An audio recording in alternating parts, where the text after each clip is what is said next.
National Family Planning Month ngayong Agosto ay hindi lamang tungkol sa pagbibigay ng awareness. Ito po, higit sa lahat, ay tungkol sa pagbabago ng asal o behavioral change ng ating mga mamamayan. This year's 2025 Philippine Family Planning Month theme highlights the urgency of building informed choices for a more secure future.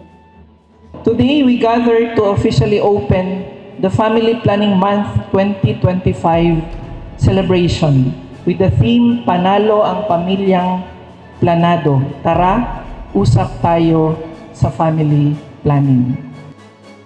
Let us use this celebration to talk, to listen, and to share. Usap tayo sa family planning. Let's break the stigma, correct the myths, and help build a culture where informed choices and responsible parenthood are honored and celebrated. Maraming salamat at mabuhay tayong lahat. Tayo ay nagtipon-tipon ngayon para formal na simulan ng ating Family Planning Month Kick-Off Activity. Sa taong ito, napakaganda po ng ating tema. Pangkalahatang pananagutan, Pamilyang Planado. Tara, usap tayo sa family planning. Ang temang ito ay nagpapaalala sa atin na ang pagpaplano ng pamilya ay hindi lamang responsibilidad ng mag-asawa. Ito ay pananagutan ng buong komunidad.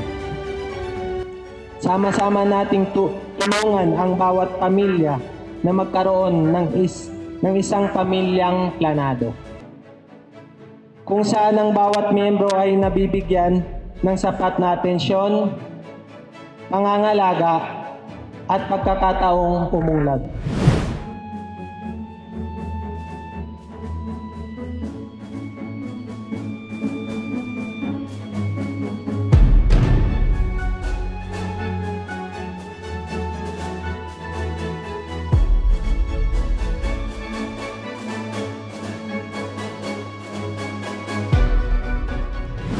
Ngayong buwan ng family planning, we invite everyone to start the conversation.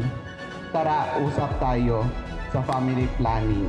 Ito po ay panawagan hindi lamang para pag-usapan ang bilang ng anak, kundi pati na rin ang mas malawak na usapin tungkol sa kalusugan, kinabukasan, at kaunlaran ng bawat pamilya at komunidad. Ang open and honest dialogue tungkol sa family planning ay mahalaga, lalo na sa panahong ito kung saan ang ating bansa ay dumaraan sa mahahalagang pagbabago sa populasyon.